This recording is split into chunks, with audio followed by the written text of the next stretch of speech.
And I don't...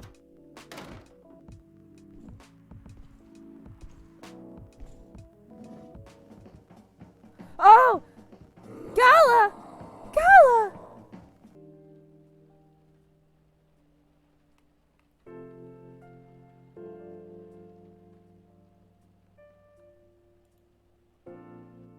October 1st.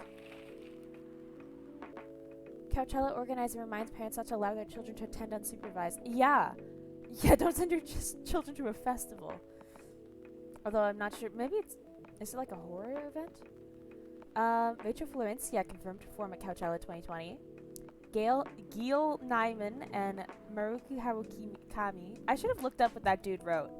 I'm pretty sure it's Haruki Murakami because Neil Gaiman. To collaborate for a new IP. Good for them.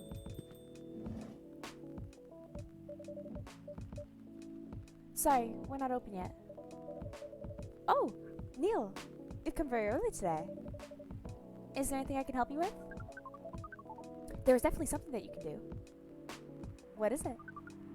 Can we work here? This is new. Okay, cool. I figured out where we left off.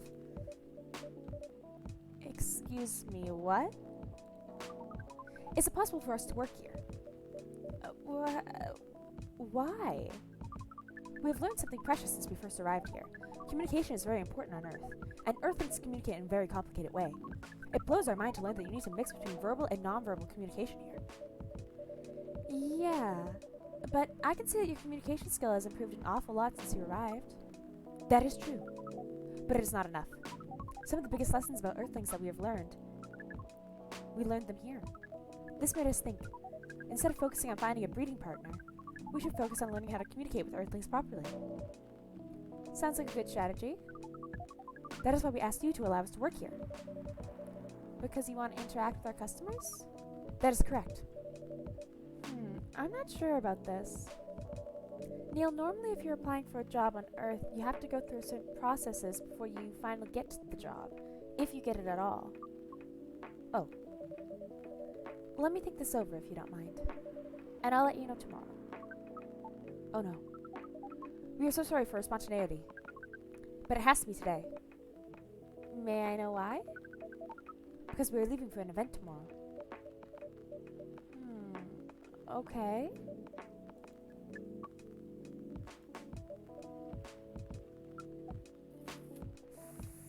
Okay.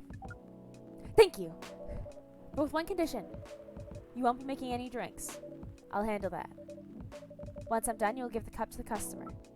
Understood. There are other things you need to keep in mind.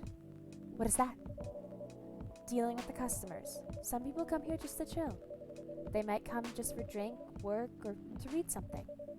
I strongly suggest you let them be. But always be prepared if they want to talk about anything. How can we know whether people want to be left alone or not?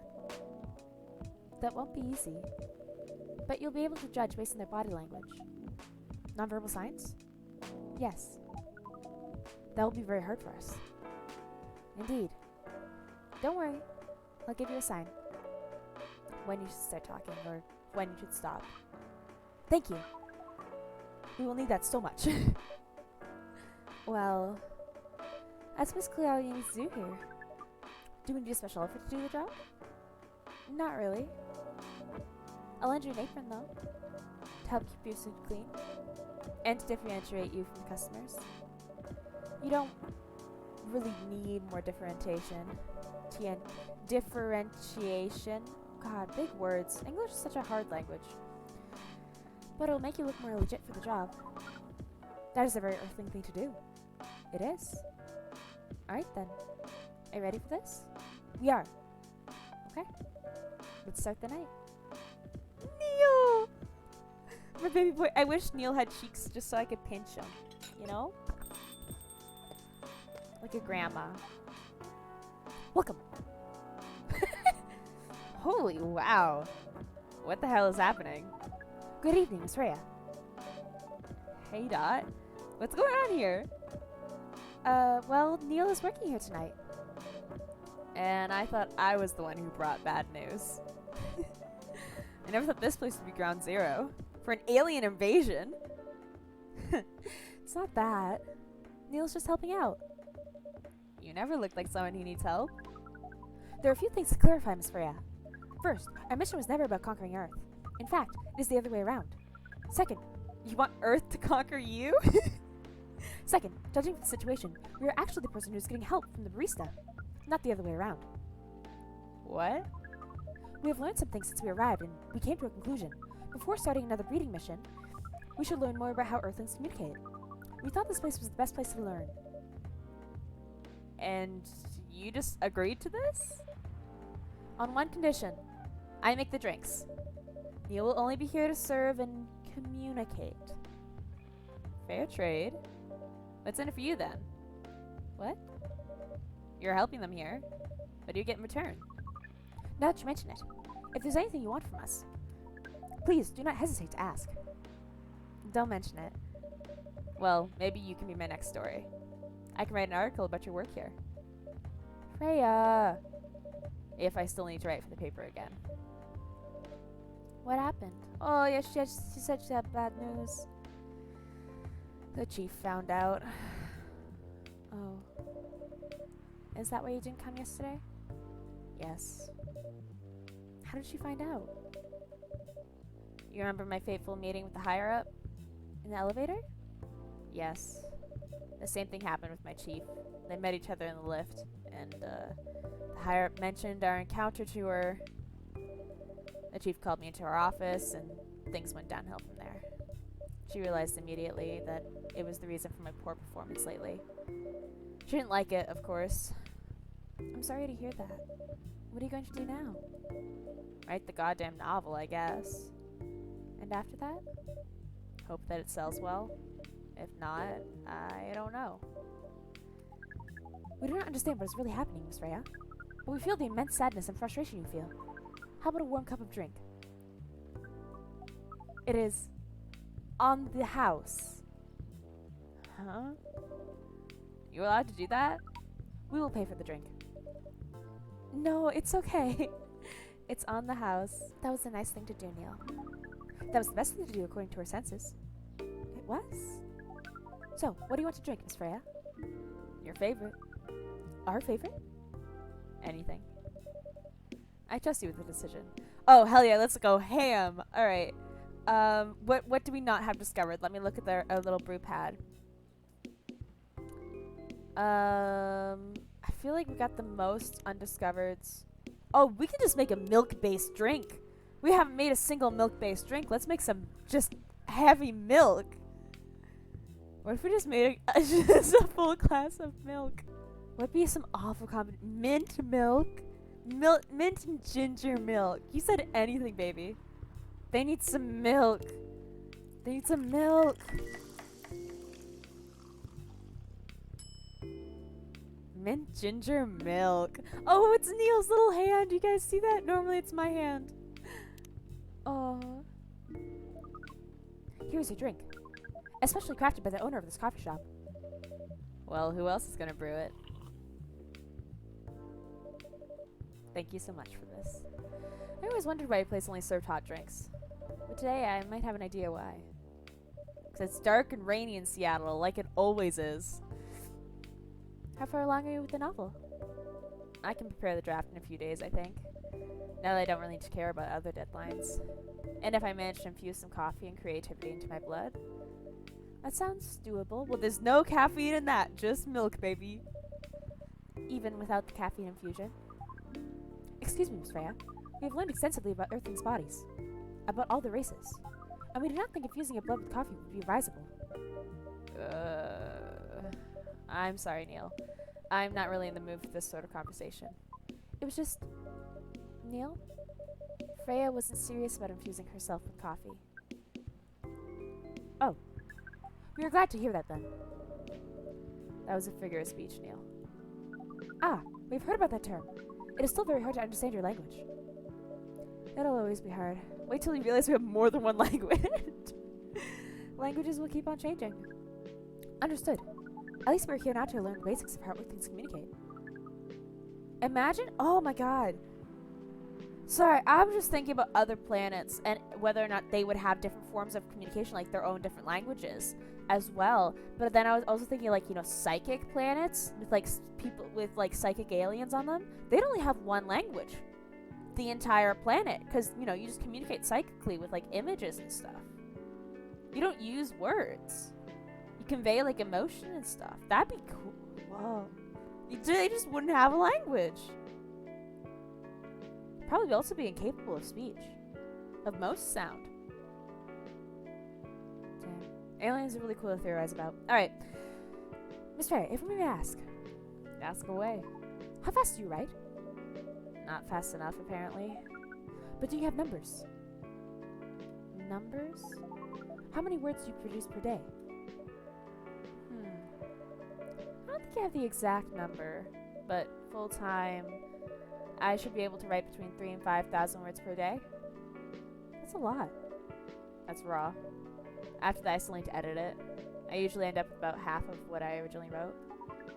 According to our research, the standard number of words for the thing you need to write is between 50 and 100,000. Yeah, you've got 3 days. That's alright. But for this draft, I don't need to write that much. That is pleasant information to hear. How many words do you need to write? Let's see. I think it should be around 15,000 words. That's pretty big for a pitch draft. Well, it's GRA Media, the biggest publisher around. If we count based on the number of words, it seems like you would be able to achieve your target easily. I wish. Writing is only about the number of words, Neil. It requires things outside the mere word count. If we only judged writers by their ability to write a large number of words, then we wouldn't have poetry or short stories. That is pretty hard to understand. But we learned beforehand that art is a difficult matter, even for Earthlings. Yep. Earthlings seem to have a fascination for things which are hard to understand, from languages to arts. Right again. But you're not wrong about writing, Word count is one of the few things you can objectively judge a story by. It's not the most important thing, but it's still up there.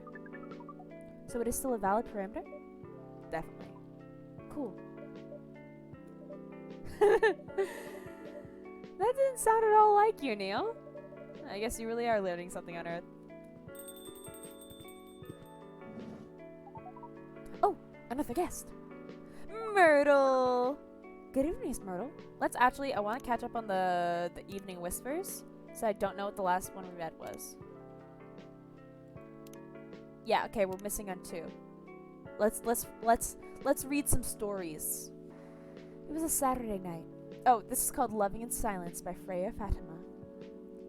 Fatima. It was a Saturday night. As usual, I picked her up from her apartment for another Saturday night date. I use the word another, but to be honest, this was the first actual Saturday night date we've done since I don't even know when. It wasn't every week a cool event related to our hobby happened, so we, or I suppose I should say, weren't gonna miss the chance for a cozy evening in her apartment. We'd only been dating for 4 months, and I kid you not, we couldn't have been more different. I'm the type of person who feels restless if I don't go out on the weekend, while she preferred to lock her apartment from the inside, flush the key down the toilet, and never leave again. That's why me going out to her apartment on the weekend was the fairest option for both of us. I mean, we can just order food online and chill without having to worry about the traffic. Ain't that cool? That's what she said whenever I asked if she wanted to eat out somewhere. That happened a lot in our first month together. After that, I just tried to get used to it. We drove to the event. It wasn't that far, but traffic's always ridiculous on the weekend. Throughout the drive, we barely spoke. Total silence except for the music playing from my playlist. If she knew the song, we would sing along to the song. If not, then total silence it was. When we arrived at the event, she changed. She became the most outgoing, friendly, and talkative person around. Even I was nothing compared to her, and I usually considered myself to be a very talkative person. We said hi to everyone we knew, and some we didn't. Then we tried all the games being showcased there. We sat next to each other, trying one game after another, commenting on the story, art, music, gameplay, atmosphere, any other aspects you might want to use to judge a game. But when we played, we just played. No talking during the playthrough, total silence, as if she was recharging spent energy from all of the interacting she'd done before. Back in her apartment, we didn't talk much. She made 2 cups of green latte tea for both of us, and then we watched Netflix together with only a few words traded. "Don't you feel bored dating me?" she asked. "Really? This again?" I know, I'm sorry to bring this up again, but you were so silent today. I thought you were mad at me. Honey, I'm not mad at you. Why would I be? I don't know. It's just that I'm super introverted and you're super extroverted, and there's times where I feel like I'm holding you back from your true self. You're just overthinking things, honey. Tonight was amazing. I can't thank you enough for being willing to join me and sacrifice your stay-at-home relaxation time. We both know how much you love staying in and how rarely you get the chance to do it. Why do you like me? You've asked this question a dozen times in the last 4 months, you know. I nudged her and smiled. I just wanted to make sure, she said and started crying. Hey, don't be sad. It's okay. And to answer your question, I don't know why I like you. That answer again? Because it's true. All I know is that I feel comfortable around you. I just feel happy, calm, and I don't know. Do I need to know? It sounds dangerous, liking someone without knowing the reason. Oh, believe me, dear, I was confused for the longest time before I realized it's actually the best feeling I've ever had. How about you? Why do you like me? You said I liked you. I was speechless for a moment. She grinned at me and giggled through the remains of her tears. You should have seen your face. Oh my God, don't mess around with me like that. You almost gave me a heart attack. Good, it means you weren't lying about your feelings, she smiled. You haven't answered my question. It's a secret. That's not fair, I told you mine. I hate to break it to you, but don't know is not a proper answer, my dear. But it's an honest one. I know. So we stayed silent again. So that was my introvert girlfriend and me. My answer to her was obviously a lie. Not knowing why you like someone is super scary.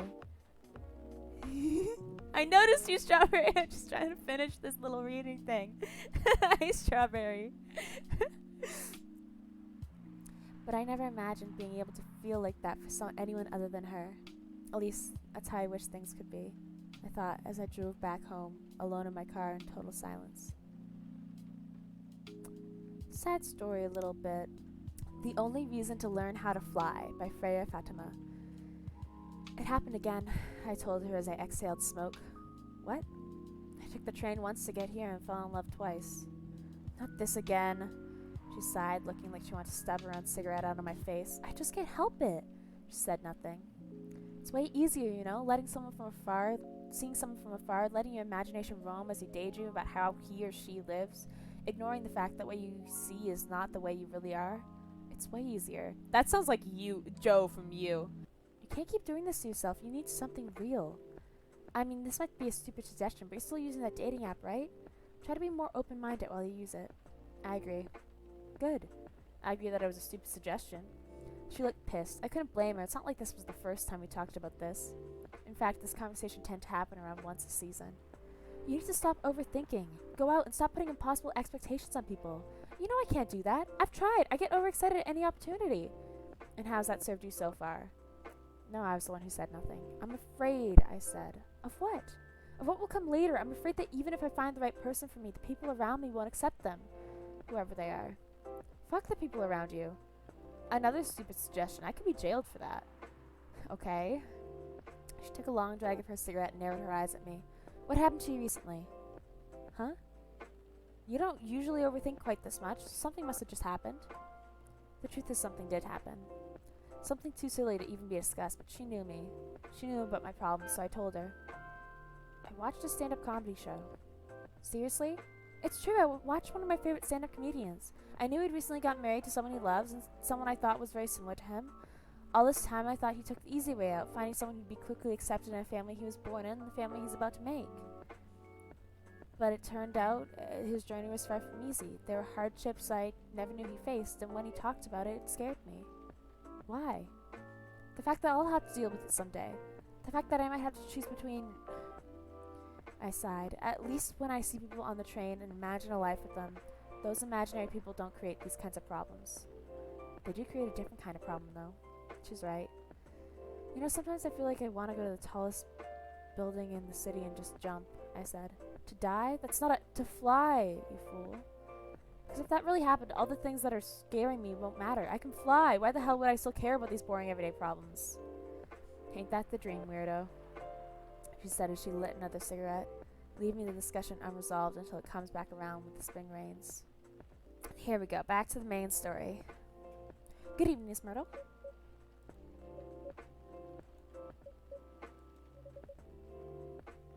I won't even ask. Except for one thing. Who's making the drinks? I am still the one responsible for that. Good. Coffee with a little bit of ginger, please. Coffee with some ginger. Little bit. So we shouldn't make a ginger and something else. Ginger, little bit of ginger. Maybe we should do coffee, cinnamon, and ginger. Make that tertiary ingredient. I think it's the smallest portion. Actually, no. Coffee, cinnamon, ginger. I feel like I've done that before. I want to do something cool and original. Mint ginger. Coffee, mint, ginger. That sounds disgusting. So just the combination of mint and ginger sounds terrible. Take it. Your order is ready. Did you record my order properly? We relayed the order properly. We swear we did not mess the order up. I'm sorry, Miss Myrtle. It was my mistake. Coffee with a little bit of ginger. Please don't blame Neil for this. How did I get it wrong? I didn't. What? Huh? Whatever. I didn't get it wrong! Did she just want ginger and nothing else? I thought she was giving me a little bit of leeway there to do what I want. I feel like I'm messing up orders way too much in this game. It makes me very sad.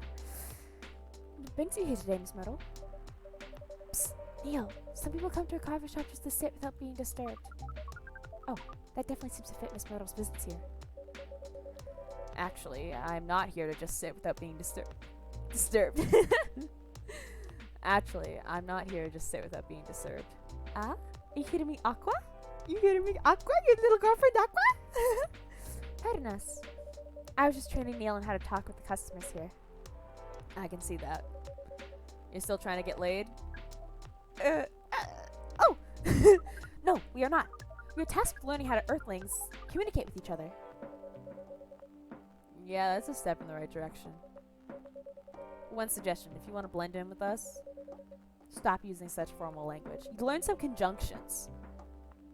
Start talking the way we talk. Start listening the way we listen. Which, essentially, is not really listening at all. That would be very difficult to achieve. But we will try. Step by step.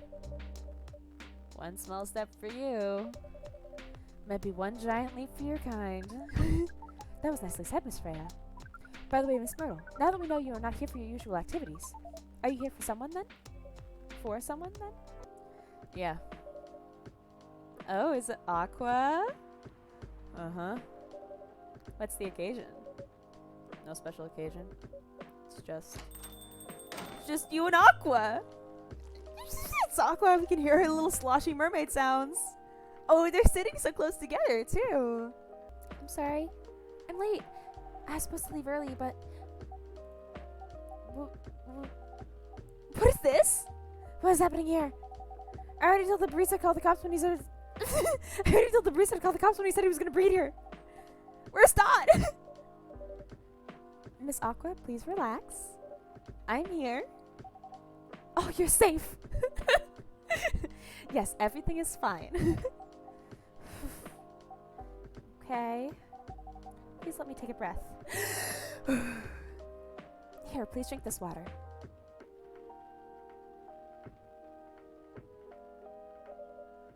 Feeling better now? Yes. The world! It's all squares! I'm sorry. It is alright, Miss Aqua. Everyone has been surprised to see me here. What are you doing here anyway? We are starting to think that we might need to make a recording for the answer to this question. You don't have to tell me if you don't want to. No problem, Miss Aqua. It is time for our break anyway. So, we're giving you a break? Neil, you showed up today, demanded to work here. Now you're taking a break? I suppose they're the only 3 people in the shop, so. So, here's the deal. Fade to black, they'll explain it. Neil is such a little cutie. Look at his... I realize you can't see anything about him other than just like the galaxy in his helmet, but it's really interesting. Very nice of you to do this, Dot. It's nothing, really. But do you really think one day is enough to learn everything? Definitely not. But we do not But we do not want to disturb this place business for any longer. As if this place cares about business. Besides, we want to travel around the planet more. This coffee shop is a good start, but we cannot limit ourselves to just this place. Yeah, the world is a lot bigger than one little coffee shop in Seattle. Where do you want to go after this? Coachella. That'd be a great place to breed. What?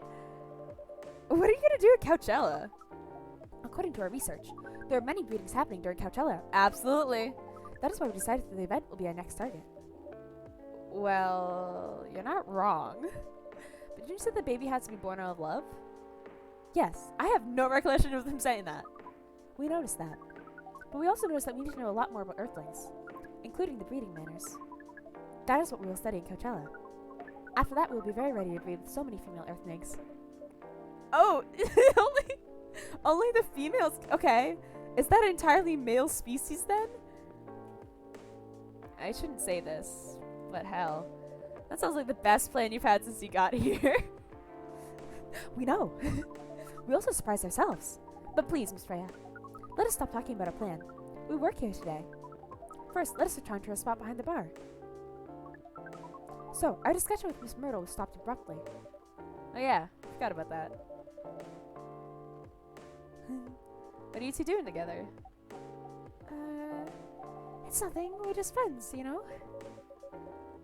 We just want to hang out and talk about our work. We both work in the same field, remember? Yes, that's it. I don't have that much experience in game development, you see. I thought your research was in computer graphics. Yes, but I've never made a game from scratch before. I was always a bystander. So I've been asking Myrtle for feedback from time to time. Today I wanted to thank her directly. But she arrived first, so I couldn't buy her a drink.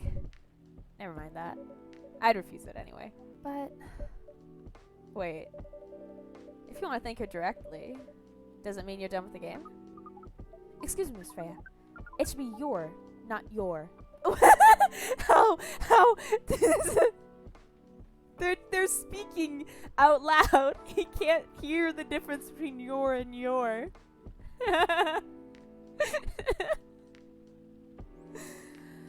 Oh, so you are correcting my grammar now, huh? It was a slip of the tongue, okay? I'm sorry. How'd you even pick up on that anyway? Yeah. It's not like what I'm saying is written down anywhere. We just know. The intention was wrong. Back to you, Aqua. So, you're done with your game? There's quite a lot of things I need to polish and fix, but players can enjoy the experience from start to finish. What kind of feedback do you give people for a video game? That depends on the game. But in Aqua's case, most of my advice was about pacing, control, and UI UX. Must be fun to have finished working on your creation. It surely moved some of the weight from my chest, just to replace it with another weight. You mean there's still more to come after you're done? I'm not done with my book, I just lost my job. And if I can't finish this draft on time, I'm done. And even after all that, if it doesn't sell well, I'm even more done. Doubly done. I'm sorry to hear that, Freya. But please be more confident. Oh, we got the 24/7 A Beat to Relax and Study to. We've gone through every single song on the soundtrack. I'm even starting to doubt myself.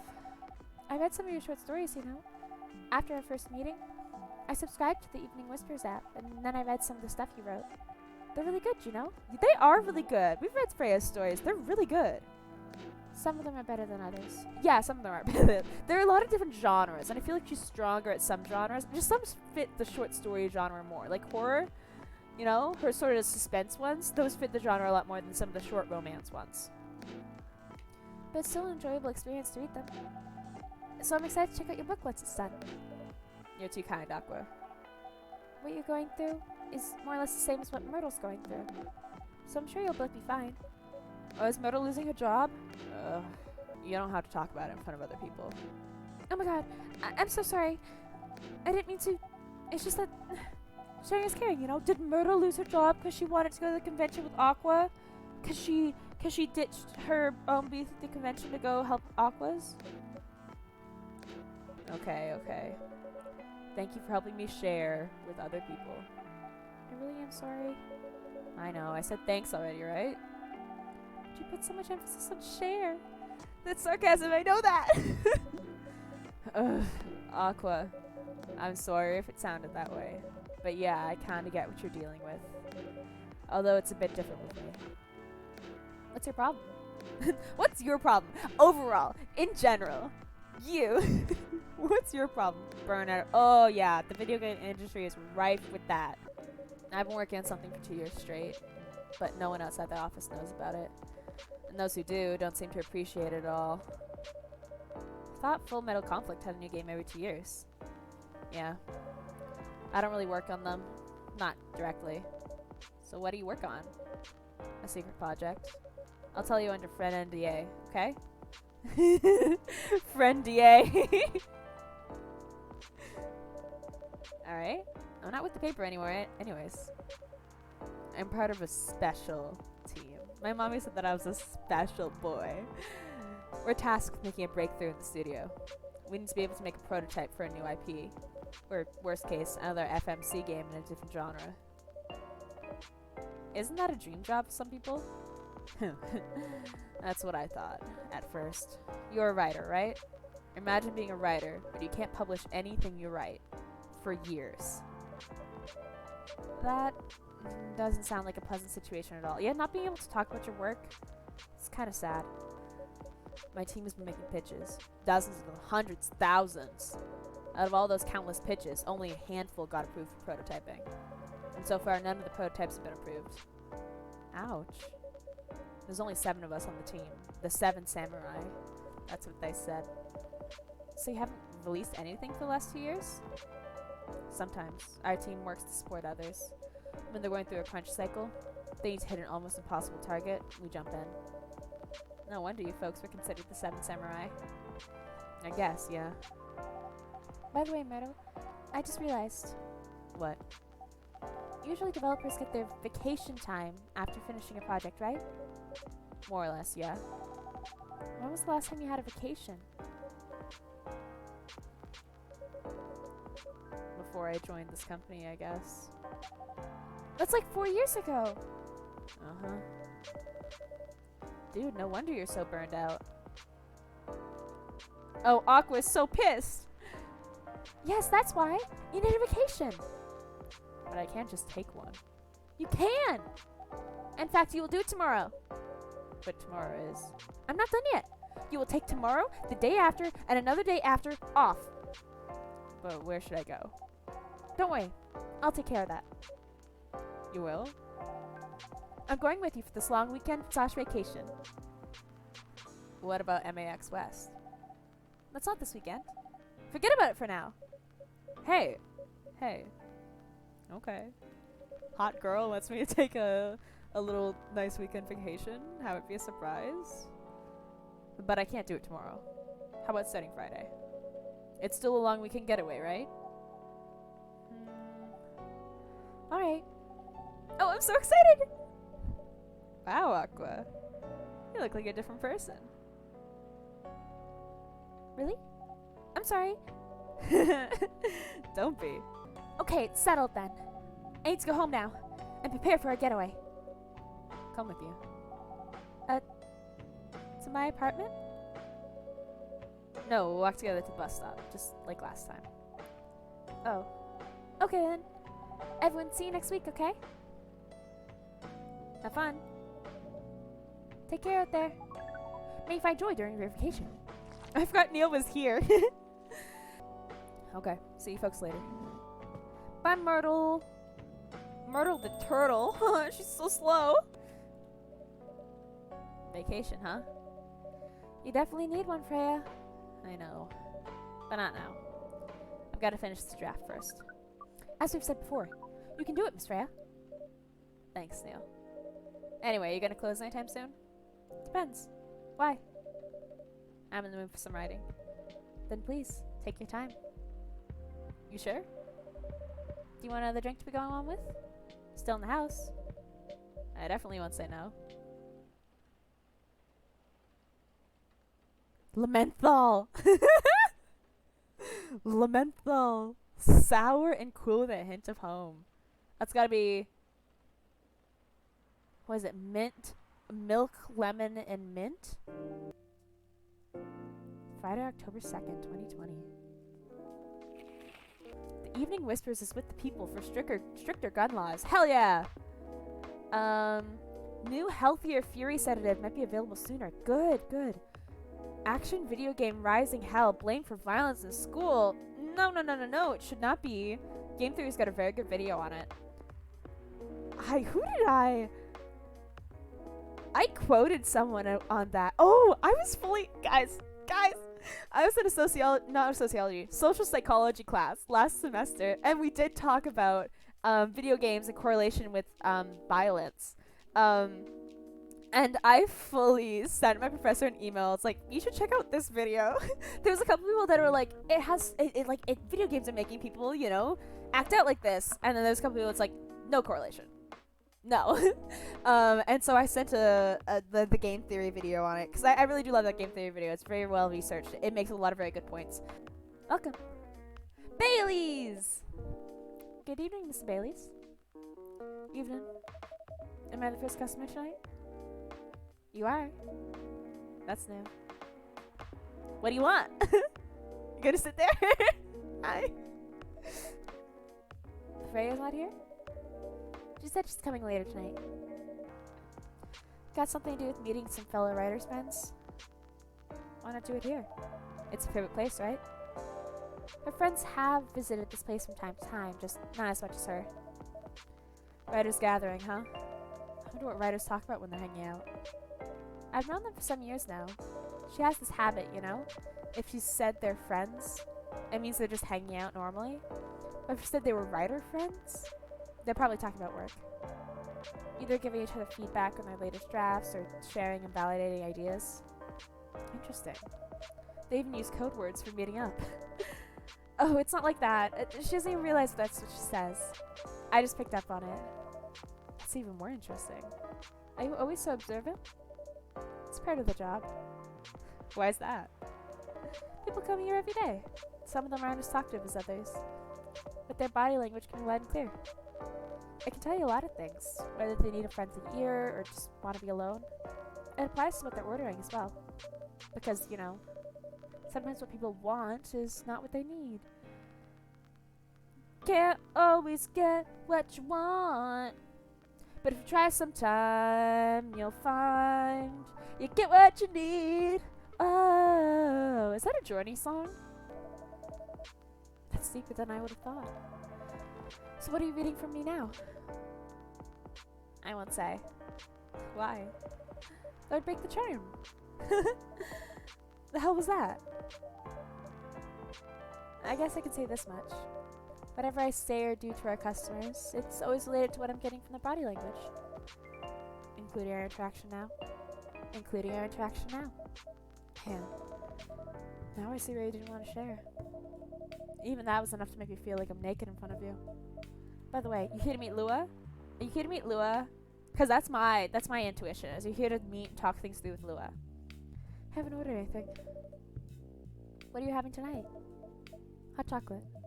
With ginger and cinnamon. I heard that's a good drink for a bitter heart. Bitter heart! Maybe he isn't here! Ginger and cinnamon. Maybe he isn't here to meet Lua. Oh. Okay. Bitter heart. Baby, you don't have a bitter heart. Your head over here is in love. You're gonna leave your family for her. Oh, it's called bitter heart. Okay, okay, never mind. Here you go.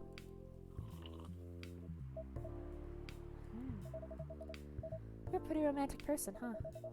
Spending extra time decorating this drink. Only for special people and special drinks. Yes, I'm secretly in love with you, Baileys. Of course.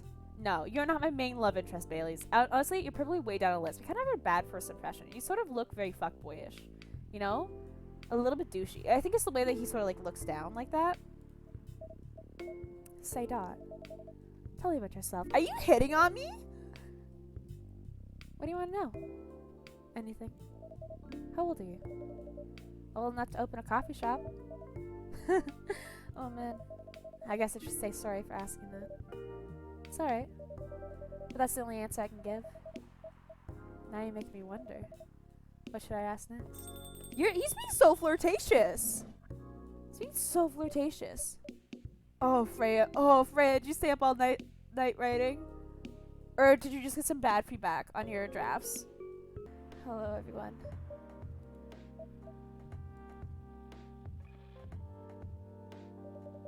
Why are you both looking at me like that? Freya? You look horrible. No, I don't. Yeah, you do. No, I don't. Unfortunately, I'm going to have to echo our dear barista. Yeah, you do. What happened? You better be asking what didn't happen. Because the answer would be proper sleep and decent progress on my draft. You need to rest. And miss my deadline? Hell no. Sorry, Baileys. I won't be able to keep you company because I have to finish this thing. And for that, I'll need a whole hell of a lot of espresso. Are you sure about that? You really should just rest. Get something to help you sleep. Espresso! Please. Boop, boop, boop, boop. I've memorized how to make espresso. Do do do do do do do do do. I don't want to do this. You really need to have a rest, Freya. Agitator Spanish? Okay. Just give me the damned espresso! Okay. I don't like being yelled at, Freya.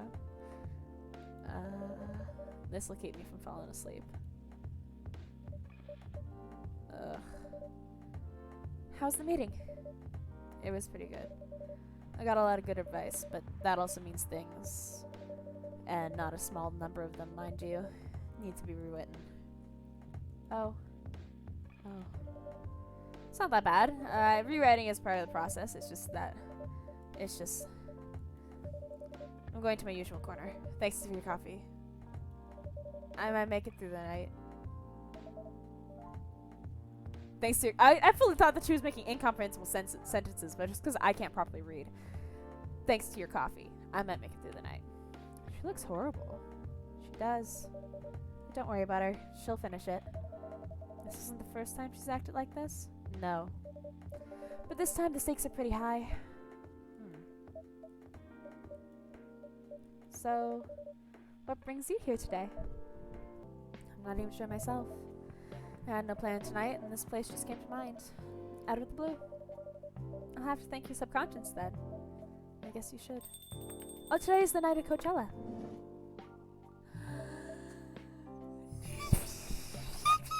It's Lua! It's Lua and Bailey's. I think they might have actually broken up, and I don't quite know where they stand with each other, but I need them to get back together because they're so perfect together, and they've been together for 10 years, and they want to start a family, and he's going to leave her family for her, and I know that she feels guilty about that, but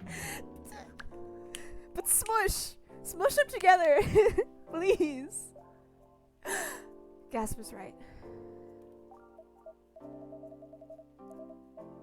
Not sure whether I should thank it or not, though. Hi, Lua. Hi, Baileys. How... You first. No, you first. I was just gonna ask, how are you doing? I'm fine, thanks. How about you? I'm good, yeah.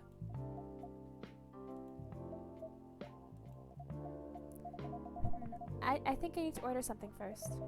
Oh, of course. Go ahead. Hi, Dot. What are you having this evening, Miss Lua?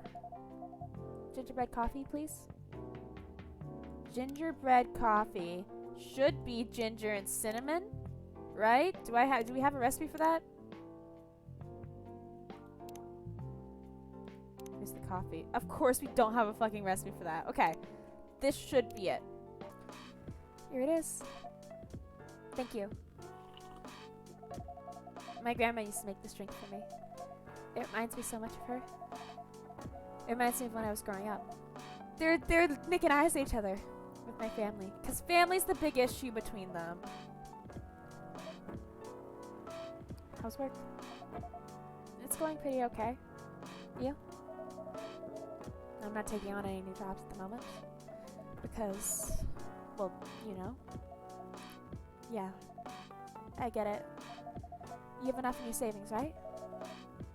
That's a very Lua thing to ask. But yeah, I do. Thanks to that last annoying job. It went well in the end? Kinda did. They paid me on time at least. And the pay was amazing. How long are you planning to take a break for? I don't know.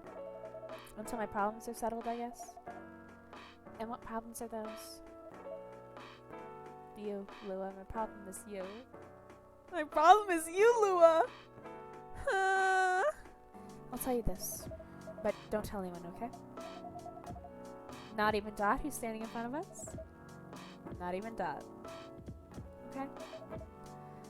So there's this girl. I love her. We've been going out for a few years, 10 to be exact. But I'm not really sure where we stand now. How can you not be sure? We had an argument about a week ago. It wasn't anything new, but somehow things escalated uncontrollably. Why is that? I assume both of us were just tired, knowing that we're fighting against centuries of tradition.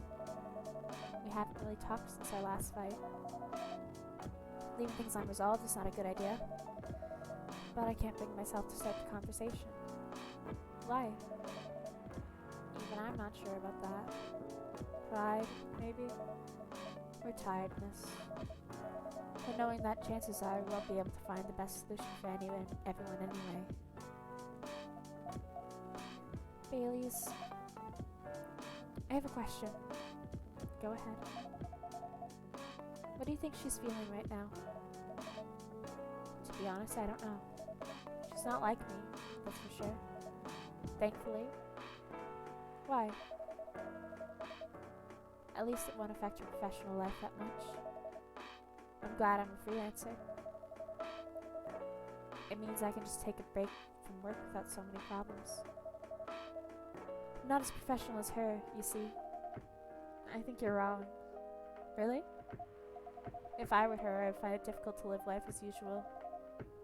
But I'd put on a lot of masks, just to hide the feelings I was going through. That sounds difficult and uncomfortable. It is. But a friend told me once, you gotta do what you gotta do. He must be a pretty cool guy. He is. The way they just look away from each other.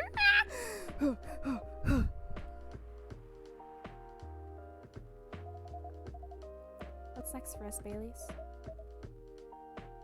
I don't know, Lua. I met some new people this week. Including that supermodel.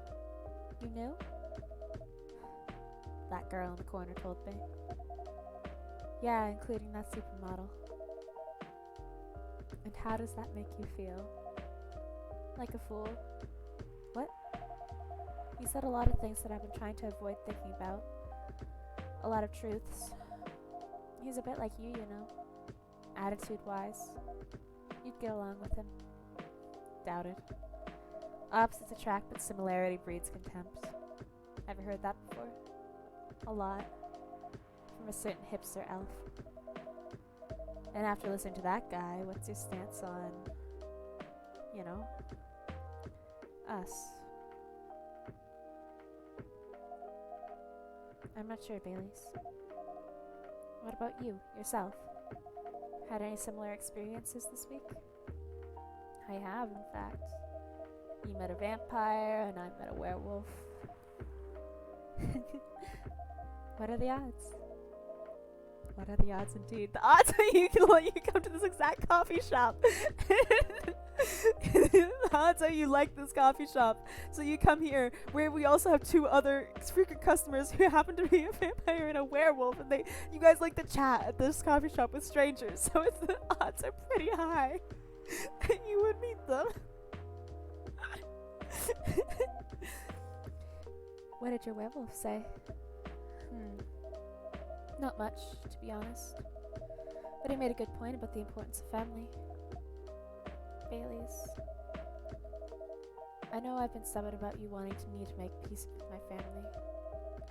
And I know why that's very important to you. But Freya said something that kinda hit me hard. What was it? I was just using you as an excuse to escape my family. When I actually want to do that anyways. For myself. You know me, Baileys. I do. And you know how I feel uncomfortable with people leaving their families. Which makes me an asshole, I guess. I get why you think that way, Lua. Blood is thicker than water. You guys are misusing that quote so much! The blood of the covenant is thicker than the water of the womb. It means that chosen families are better than biological ones. The early bird gets the worm, but the second mouse gets the cheese. Alright? Curiosity killed the cat, but satisfaction brought it back. Jack of all trades, master of none, but better than master of one.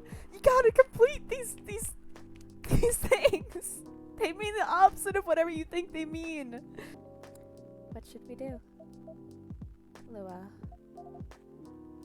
Yes, Baileys? Please let me leave my family. I'll try to get your family to accept me. That sounds like the easier thing to do, after all. But you'll lose your immortality. You'll be an outcast among other elves. An outcast from a bunch of overly pretentious people? Sounds great. Have popcorn? Excellent. You'll live a long time, but you won't have the perfect health and perfect life that's elven privilege. But it's not a perfect life without you. What if our relationship doesn't last? You'll have lost everything. You'll blame me. Lua, I will never blame you for anything. If we're talking about who I used to be, that guy would have never blamed himself. 100 reasons for why something failed, but never anything to do with him. But that won't happen with us. You know why? Because I've learned so many things by being with you for 10 years. It made me a better person. So you don't need to worry about any of that. Because right now you're the most important part of my life. I don't need an immortal life. Because without you, it won't be a life worth living. Baileys, I believe in you.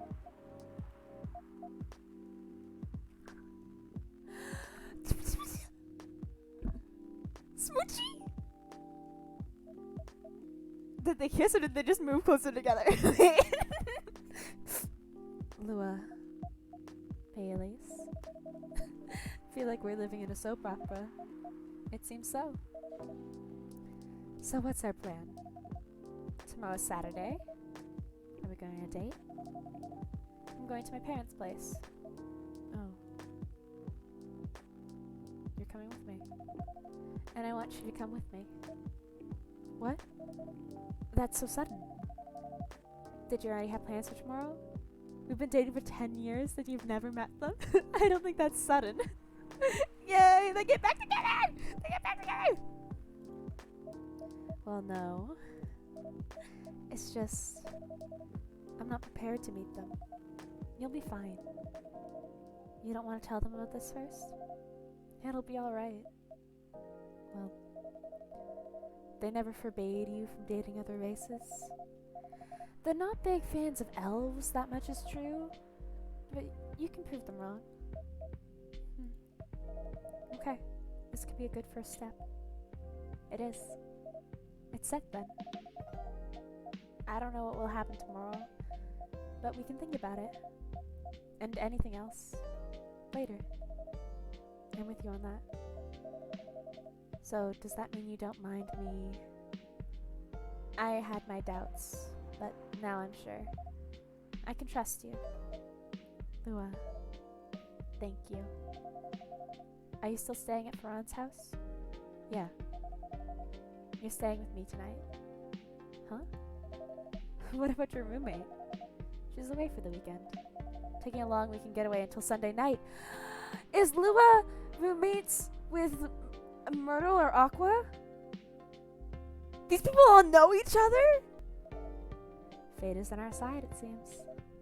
Hey, Dot. Yes? We're leaving. Thank you so much for keeping us for this past week. The pleasure was mine.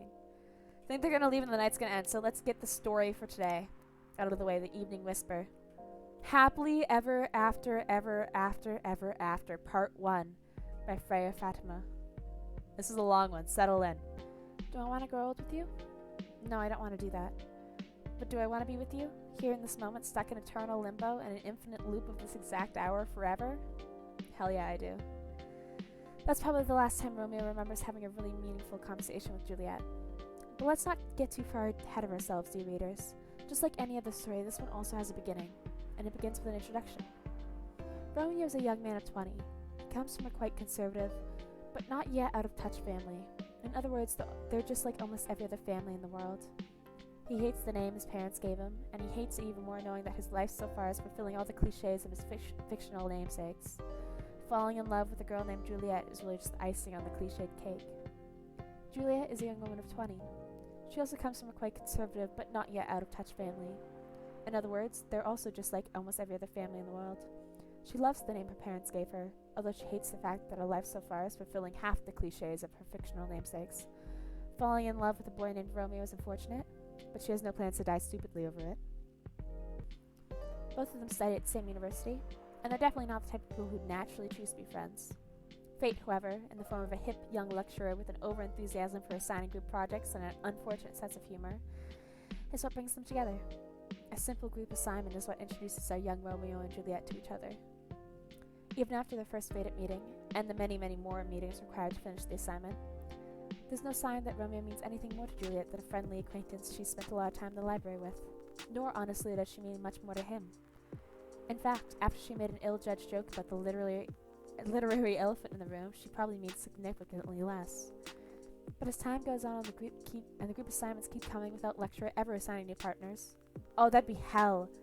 Be stuck with one group for the entire semester? But as time goes on, and the group assignments keep coming without the lecturer ever assigning new partners, Romeo and Juliet became closer. They both began to see things in the other that they hadn't noticed before. Though for Romeo, the fact is rather frightening. How could I fall for somebody like her? And named Juliet, no less. I can't accept it. My mind's just playing tricks on me. Again and again, around and around, his thoughts chase themselves whenever he sees her. The day is Monday, and Romeo has a class he needs to attend. However, something is different.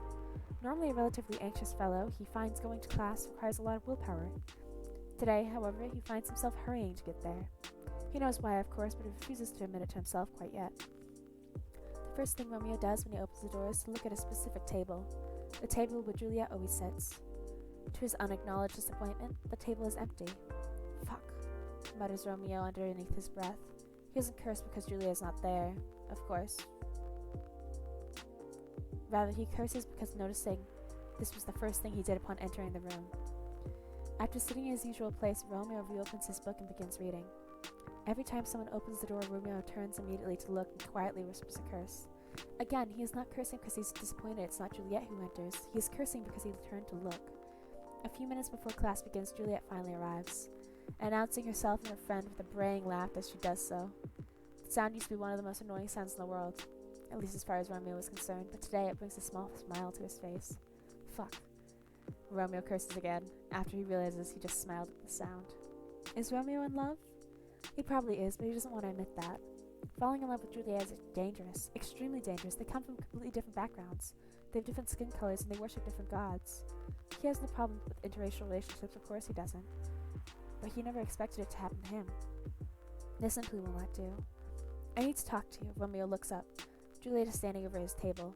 Her jaw is set, but her eyes are worried, and he completely forgets all of his own problems. What's up? He asks. Can you keep a secret? It's really important. Sure. I guess I can. Good enough, because I really need someone to talk to. So Juliet sits down and begins telling her story to Romeo. She talks about the problems she's been facing over the past few months, how they affect her study, how he's not the first person she's talked to about this, on, and Romeo listens to every word. Eventually, Juliet stops talking and sits quietly. Romeo thinks that she somehow looks lighter than she did before she began talking. He doesn't know how to react to what she told him. He tries giving her some advice, really stupid advice, he thinks as soon as he said it, but he believes it's probably much better than just listening and nodding and watching her walk away. He doesn't think he wants her to walk away from him. He thinks about this. One thing is for sure, Juliet trusts Romeo as a friend. They've shared a secret now. Even though Juliet has shared the same secret with others before him, this still makes Romeo happy. So damn happy. How pathetic am I, being happy because someone I like came and told me she's not? Romeo thinks, and then shakes his head like a dog shaking off water. After sharing everything she had wanted to share, Juliet starts talking about lighter topics. Soon they're joking freely, the dark mood of earlier almost completely dissipated. Just before Juliet leaves, Romeo asks her something. Why did you tell me all that? Well, I don't really know. I think I can trust you. And you're one of those rare few people who can talk to people directly without sugarcoating everything. It's refreshing, she shrugs. I guess that's why. What Juliet said is true, but Romeo finds it amusing that even though he normally speaks directly to everyone he knows, he can't do that with Juliet. He is not himself when she's around, or so he believes. After that conversation, Romeo falls even more helplessly in love with Juliet. It's stupid, he thinks, as someone who rarely falls so hard for anyone, but Juliet is driving him crazy, and the fact that she makes him feel the closest thing to love he's felt in years, yet a big wall of cultures, norms, and other societal traditions stand between them, hurts him even more. That is, of course, if Juliet is even into him anyway. As weeks go by, Juliet and Romeo become closer. They start telling each other stories more often. But all these stories are limited to their courses, their friends, and anything at all besides their feelings for each other.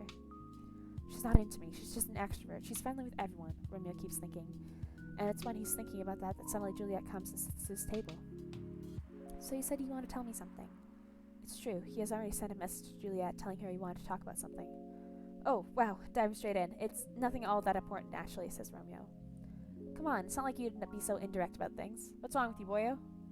Romeo actually called Juliet to talk about her attitude recently.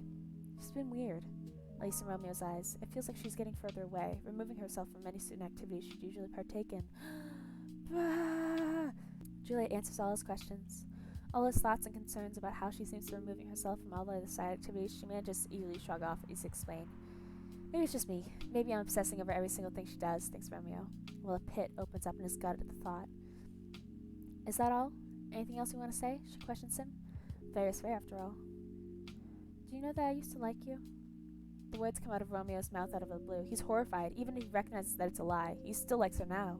He doesn't even know why he decided to confess his feelings right at this random moment. Never mind why he confessed with half a lie. It wasn't planned at all. But when he heard Juliet say anything else, well, it's definitely one thing Romeo has been planning to say to Juliet for the last few thousand eons, or as normal humans would measure time, since around 8 months ago. Juliet shows a flash of surprise and then says, No, I had no idea at all. Why? Why what? Why do you like me? Or did you like me? I mean, there must be a reason. Oh, of course there is. Romeo opens his mouth to tell her and pauses. He blinks slowly and closes his mouth again. Or not. I don't know. I think there is, but I'm not sure. Sorry, I'm talking gibberish. Juliet does not respond to that. Romeo doesn't even dare to look at her directly, but he can see out of the corner of his eye that she llooks dumbfounded. He takes a breath and opens his mouth again, hoping for a lightning strike, divine inspiration, or instant death. He isn't picky. Okay, I see you as a really strong person, okay? You have a big girly side, but you're also a really strong, independent person. Okay, I get the girly part, but what makes you think I'm strong? Well, just look at how you work with all of your assignments and organizations. I definitely could never deal with everything as well as you do, ever. Come on, everybody has something they're good at. You can do things that I can't. That's pretty normal, you know? I know, but still, I'm not sure. That's probably what attracts me to you the most. When he says that, Romeo tries looking at Juliet, just for a moment. Saw a twitch of a smile on her lips, but dared not even hope. He ascribes it to his imagination instead. So what's next then? Asked Juliet. To be honest, I don't know. I said this because I can't keep hiding it forever. I need to say it to you even though I know it. Even though I know it's impossible for me to ask you out, considering all the differences between us. Juliet pauses. Oh, of course. You don't need to say anything, though. I just need to get it out of my system. That's all I want to say. Well, okay, then. I have something else to do. You don't have anything more to say, right? Yes, no. That's all. Juliet nods and says goodbye, then quickly walks away. After Juliet leaves, Romeo lets out a heavy sigh. Good work there. That's one hell of a whole lot of baggage I just let go. And a whole hell of a lot new baggage I replaced it with. Here's an interesting fact about a Romeo. During the whole conversation, he hadn't been able to keep himself from shaking. It's an old habit that he just can't let go of. To his relief, they'd been sitting during the whole conversation, so he could hide his tremor. Still, even though he feels intense relief after telling Juliet about his feelings, his hands are still trembling. He has to wait a couple minutes before he can walk away himself. So now, after Romeo's long-awaited, but ultimately useless confession. What's next for Juliet and her Romeo? Funnily enough, neither she nor Romeo ever mentioned it again. At least not to each other. Romeo did eventually tell some of his friends about his feelings for Juliet. But what about Juliet? Romeo didn't know anything about how she was coping with his revelation. He expected that she'd probably told some of his friends, as he had told his. But that doesn't matter, he tells himself. We're not meant for each other anyways. Watching from the outside, nothing seems to change between them. They still talk about their classes, about their friends, about shows they've watched and books they've read, but they never ever mention again the time when Romeo revealed his feelings to Juliet. At first, Romeo had thought that confessing his feelings would mean letting go of a big boulder inside his heart. As it turned out, it only transformed the boulder into a restless rock monster asking for more. Eventually, he realizes letting Juliet know about his feelings isn't enough. He needs to have her. He wants to hold her tight. He wants to stare into her eyes and tell her that he loves her to Pluto and back. He wants her to hear her say, I love you too. He wants to kiss her. He wants to run away with her to a place where no one cares about their differences and just sees them as a cute couple in love. He wants to do all the good things in life together with her. More simply than anything on earth, he simply wants her. The feeling is killing him. How could she be acting normally after that revelation?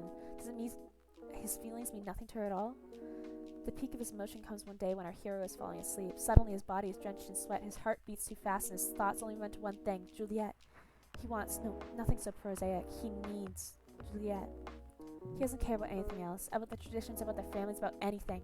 There's only one thing he needs to do tomorrow, and that is to confess his feelings again to Juliet. This time, however, he was going to ask her out.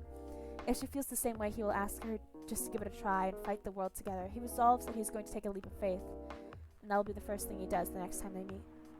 To be continued. The pleasure was mine. We're off then. See you. Thank you for coming. That was pretty intense. Oh, you're back in real world. I just pretend not to notice. They're like one of the main reasons why I'm writing this story. So I have to see their struggle through till the end. It's important for the writing, you know? That's cold. What? It's not like that. It's just that... yeah, that was cold. I'm sorry. You look better than before, though. For now. I can't tell you how I feel until it's done. And I don't...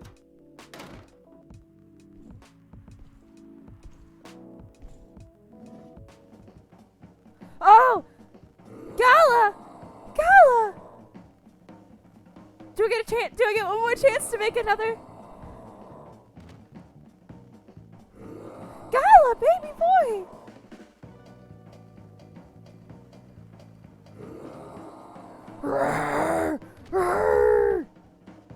Whoa! Freya, get over here. This wolf? Is that him? I think so.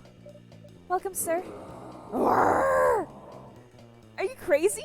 You can't treat a werewolf in a fury like a normal customer. Trust me. He must have his reasons for coming here. I've got to make him that tea. I've got one more chance. I got one more chance. You can relax, sir.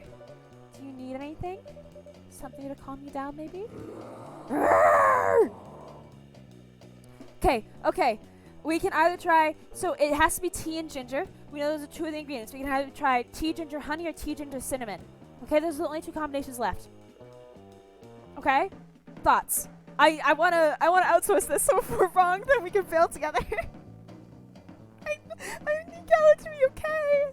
I need Gala to be okay. Do you both want to see if the name pops up?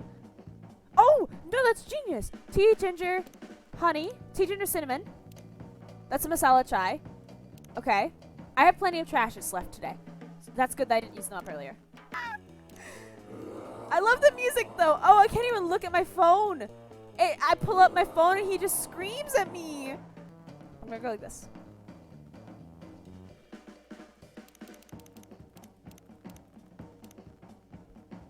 Cinnamon. We're trying cinnamon. It's a masala chai. Actually, no. Oh my gosh, it's definitely not a masala chai. Because masala chai is already named. It should rename it to the remedy. Once I serve it. Okay, we're doing honey. We're doing honey. We're doing honey. Come on, baby boy. Come on, baby boy. My poor little Gala. I love you so much, baby boy. Here's your...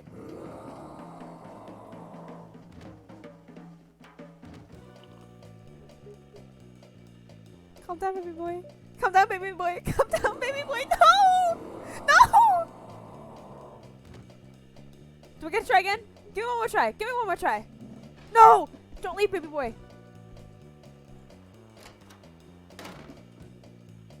Shit. Shit. I don't know. I think that was a bad move because he screamed. What the hell? Is that really him? After seeing the reaction to the drink, 100%. Well, whoever he is.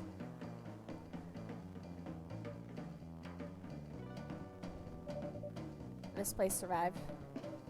Thankfully, yes. I feel like that was the turning point between the two different endings. I know there's two different endings. I think that's part of it. Fuck. It's not honey. It's not honey, so it's gotta be tea ginger cinnamon. I'm fairly certain we tried every other combo. I think I need to close up shop early. Don't want to cause any more ruckus. And I need to clean up some of the mess anyways. Good idea. Can you get back alright by yourself? I'll manage. Take care on your way back. You be careful too.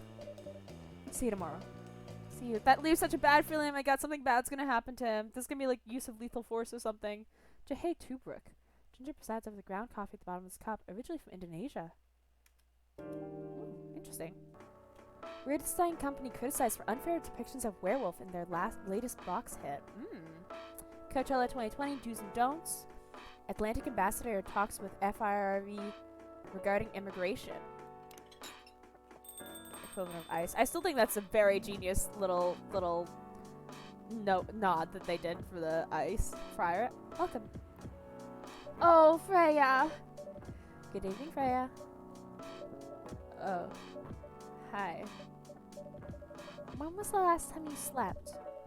I still sleep like a normal person, you know? I slept for 6 hours. Last night? No, I've slept for 6 hours this week. That's not healthy. Get some rest, really. I can rest when it's done. That's stupid. Oh, shut up. So what's your plan now? Now, as in right this moment? I'm planning to go to the bathroom and wash my face. I need to make sure I don't look like a dead woman walking. And after that, I'll continue writing. Freya. Oh, well, you know where the bathroom is. Okay, I need something to drink now. Freya, you're unemployed. Don't waste your money on coffee shop drinks. That is so weird. Coming from the coffee shop owner. I know. You've been a regular for years. If you only need the vibes of the place, just right here. No, I can't do that. I don't have any customers tonight. What would I do if this place went bankrupt? It won't happen. How can you be so sure? Just take this tap water and go do your work, okay? But... See? There's a customer coming right now. So don't you worry about me.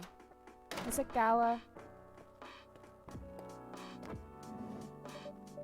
What the? Oh, Rachel. Aren't you supposed to be at Coachella, babe? Or Rachel? What's going on?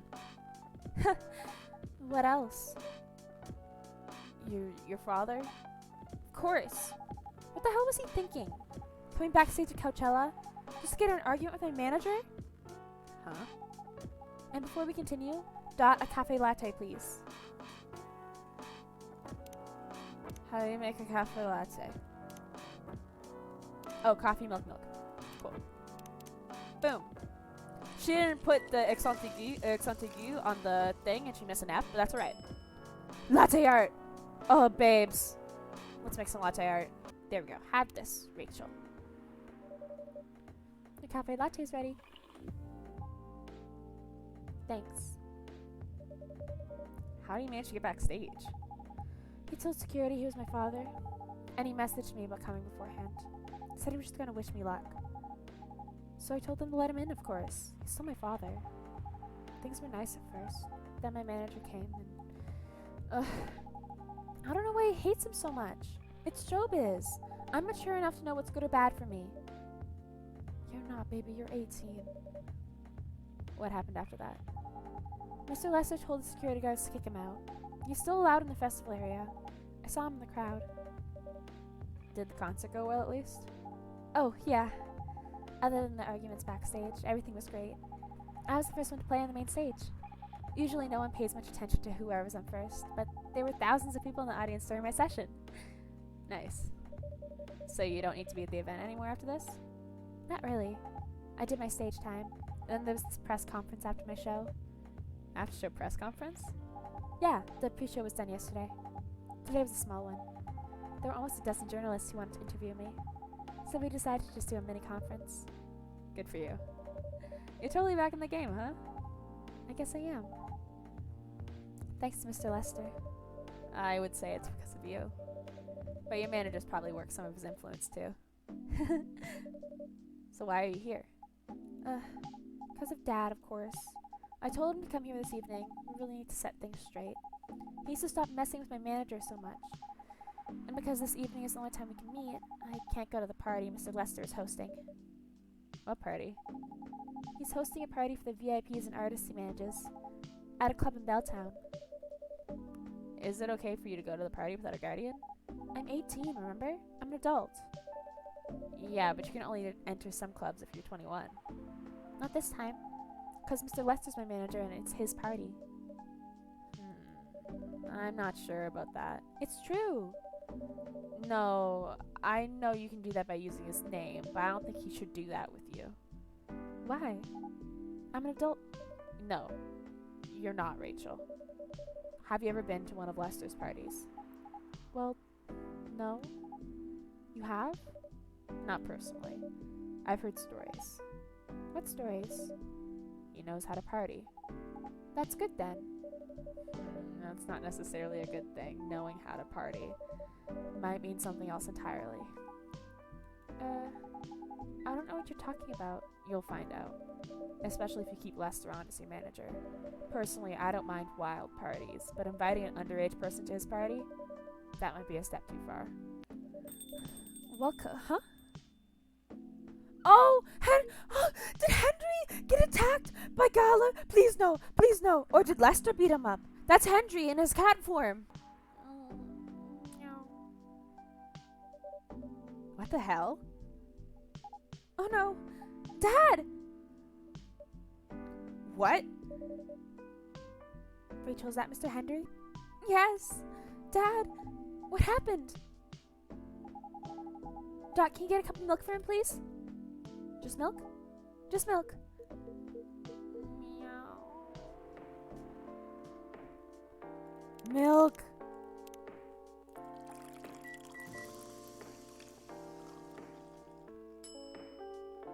Milk. Here. It's steamed milk, too. Thank you.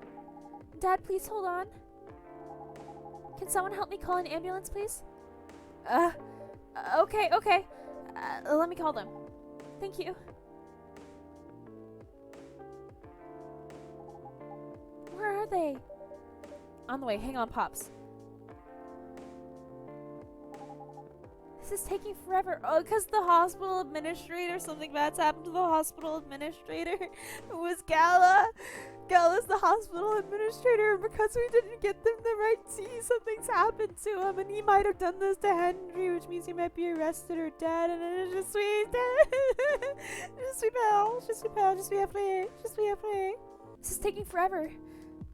There they are. Finally. We're going.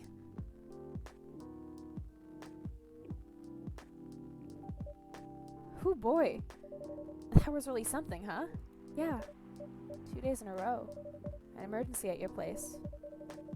Well, at least some people think of your place as their go-to when they need help. You're right. It's not every day you look at things on the bright side. Well, I'm only one of your coffee shop disciplines, right? Disciples. I'm one of your coffee shop disciples. So I'm one of your coffee shop disciples, right? So I kind of understand them. I hope Henry's alright. Me too. At least he's in good hands now. What's he plan for the rest of the night? Well, that was all pretty hectic, but I need to continue writing. Take your time and place, then. Will do. Alright, let's finish that story. It's bringing us the next day already? I think this is the final day. Sunday, October 4th.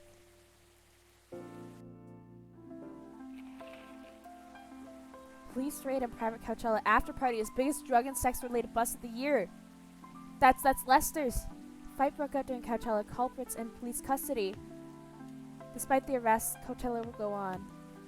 I think Gala probably got arrested. Well, let's read the evening whispers.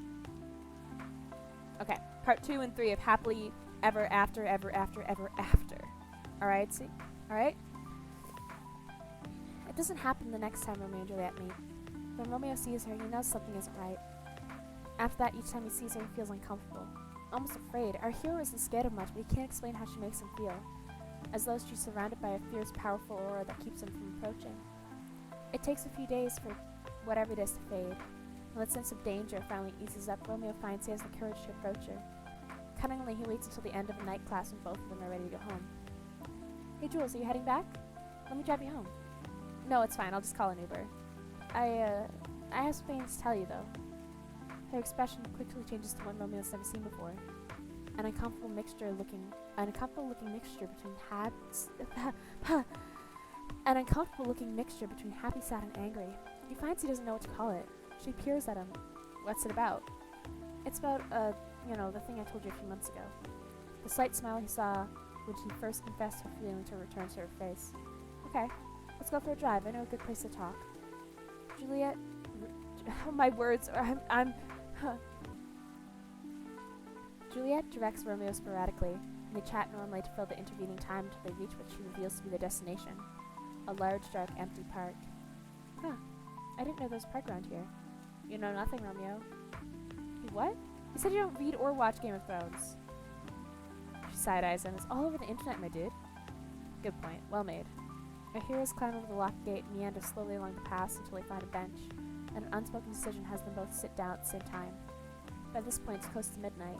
The drive had been long, and he'd driven slower than usual to stretch out their time together. The sky is bright with stars, while the full moon hangs heavy on the horizon. A warm and gentle breeze brings with it the scent of wet earth and green growing things, and far distant clouds tease them with the idea of rain before morning.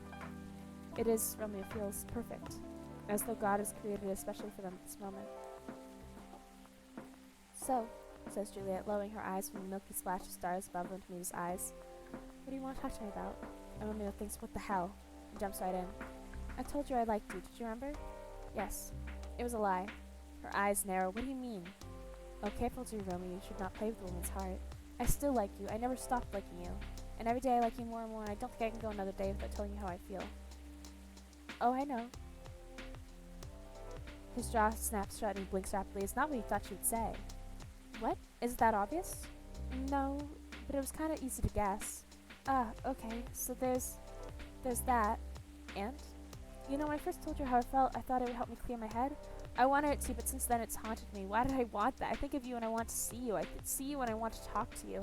He continues laying bare all the things he's been thinking the past few weeks, culminating in the passion plea. I know it probably won't end well, but I want to be with you. Juliet takes his hand and squeezes it, feels the tremble in his fingers and says nothing about it. Romeo, I like you, she begins, and his heart nearly bursts. I like you a lot, not only as a friend, but you know that with our backgrounds and our families, it's impossible for us to be together. I know that, Juliet. I know, but I really like spending time with you. Whenever I talk to you, I feel so happy and so scared. Why would you feel scared? Because I don't want to say anything that'll make you think less of me. I want to look perfect in front of you, even though whenever we're together, it feels like I can only show all of my imperfections. Hey, nobody's perfect. They sit quietly for a moment, still holding hands. Romeo stares at their intertwined fingers while Juliet watches the breeze ripple through the trees. It still feels weird, our heroine muses, almost to herself. You told me that you liked me and I thought it could never work. And then you said the same, and I was disappointed somehow. And now here you are telling me to forget about the rules, and I'm the one saying they're important. Oh, tell me about it. I don't even know where this is coming from. You don't like what I like, and I don't like what you like, and please don't get me started on the fact that your favorite book is the single worst thing I've ever read. Huh? You mean The Secret? Yes! Oh God, let's not talk about it now, okay? She tilts her head back and laughs, and Romeo remembers they used to hate that sound a long time ago. Okay, let's not talk about it. But if you know that a relationship won't go well, why do you keep telling me how you feel? Why don't you just try to forget me? I've tried, he sighs, squeezing her hand gently. But every conversation with you is enough to make me remember that you mean so much to me. You don't listen to explosions in the sky, but you're what I think of whenever I do. You don't play video games as much as me, but you're on my team is what I want most whenever I play a multiplayer game. We pray to different gods, but your face is the one that appears whenever I pray for a good future. Juliet doesn't say anything. She just looks into his eyes while listening to everything he's been keeping in his head and his heart for a long time. Before this, I always thought that when I fell in love with someone, it would be a person that I want to grow old with. Do I want to grow old with you? No, I don't want to do that. But do I want to be stuck here with you in this moment, in eternal limbo, on an infinite loop of this exact hour forever? Hell yeah, I do. Neither Romeo nor Juliet speak for some time after that. They just keep staring at each other. They don't know what it is, but they surely feel something strange. Something magical is happening between them now. A delicate thing which twists in the air around them, young and oh so fragile. Do you love me? Juliet asks quietly. I'm not sure, Romeo answers. But if it's not love, then I don't know what it is. But if it is love, why don't you just want to go old with me? Because it is just love. You're such a weirdo. I don't know why I ever fell in love with you, says Juliet. Right at that moment, Romeo feels a joy in his heart. A tsunami of happiness sweeping through his body, destroying all the baggage that's been messing with his head and heart for so many months. But then reality hits as sudden as the joy. Everything happens in a single instant. In just one moment, Romeo feels the greatest happiness and the greatest sadness he's ever felt in his life. Hey, it might not be worth you sacrificing everything. Especially your family, but if love is really special, then maybe it will give us another chance to be together. Even though maybe it can only ever happen in another life when we are both cats, says Romeo. Did you just quote Vanilla Sky to me? I can't believe you did that. That's hilarious you said that. You know I hate that movie. It's a great movie. How the hell did I manage to fall in love with you again? Both of them start to laugh together, continuing until the laughter drains into simple smiles. A simple, beautiful curve on the lips that shows a deeper meaning, only for the two of them. I love you, says Romeo. I love you too, I guess, answers Juliet. They sit closer now while holding hands. Juliet puts her head on Romeo's shoulder. Is it worth it? She asks. For now, right at this moment, it's totally worth it. But whether that feeling will last as time goes by, as more people find out about it, I don't know. Juliet sighs quietly. Life sucks sometimes. Life sucks most of the time. That's why I want to make this moment last forever, if that's even possible. It's possible if you believe it. Is that what that weird book taught you, laughs Romeo? Shut up, Juliet answers and pinches his hand. They stay silent again for a while. Hey, kiss me. The words come from Juliet. Romeo doesn't really know how to react to that. Why? He asks. I've heard people say that a kiss is a magical thing. It can stop time or take it to the future in an instant. I've heard that story. I always thought it was silly, though. The situation we're stuck in is pretty silly, too, you know. Good point. Well made, he allows. So... They stare at each other. As they lean in, they close their eyes. When their lips touch for the first time, it's the strangest sensation either of them has ever felt. Everything feels so magical. It's as if time has stopped only for them, and they're in infinite loop of that exact moment. Okay, part 3. Romeo comes awake with a gasp, his mind already whirling as he tries to make sense of what's happening. Was it just a dream, he thinks? Please forgive him, dear readers, he's barely awake. He has no idea how or when he got home, but he's still wearing yesterday's clothes, and experiences the unwashed, uncomfortable feeling that comes with waking after falling asleep fully dressed. Then he remembers, Juliet. What happened to her? He rifles through blankets and pockets until he finds his cell phone and immediately fires off a message to her. He won't admit it. Will barely remember it through the haze of panic, but he spends the next 14 minutes and 10 seconds staring fixedly at it until it vibrates in his hand and he drops to the floor. Romeo! Juliet's voice is muffled by the carpet, but he doesn't think he's ever been so relieved to hear it. Where are you? Are you alright? I'm fine, what about you? I'm okay, We need to talk. Something's definitely different. Romeo opens his mouth to agree before he even realizes how he feels. He's been so weighed down by his feelings so long that he hadn't noticed that something changed until Juliet brought it up. Waking up has been bad for so long, but today feels different. Today feels good. When Romeo arrives at the coffee shop, Juliet is already there. She waits while he orders an Americano, patiently sipping her orange juice until he joins her. So, Romeo says as he seats himself opposite Juliet. What happened last night? She shrugs, shakes his head in a picture of honest confusion. I'm not sure, but I felt kind of light when I woke up this morning. Yeah, that's a good way of describing it. I feel like a part of me is missing. She nods in agreement, and they're quiet for a time. Juliet plays with her straw, the paper melts in quickly, and the icing remains in the drink. She trails off and tries again. Do you actually remember what happened last night? Kind of. Romeo frowns and grimaces. I'm not sure, though. How do you feel about me now? Asks Juliet. He pauses to consider. I don't know. I still like you. A lot, in fact, but it's certainly a different kind of feeling to the last few months. That's exactly how I feel. He sighs explosively. What the hell happened? Juliet leans in, holds his gaze, lowers her voice. I'm not sure myself, but I have this theory. Maybe. And I know it sounds wild, but hear me out, just maybe the parts of us that fell in love with the other somehow left us last night. They separated themselves from this world, making their own where time loops an exact moment over and over and over again. Romeo looks her in the eye without blinking for a long moment, then bursts out laughing.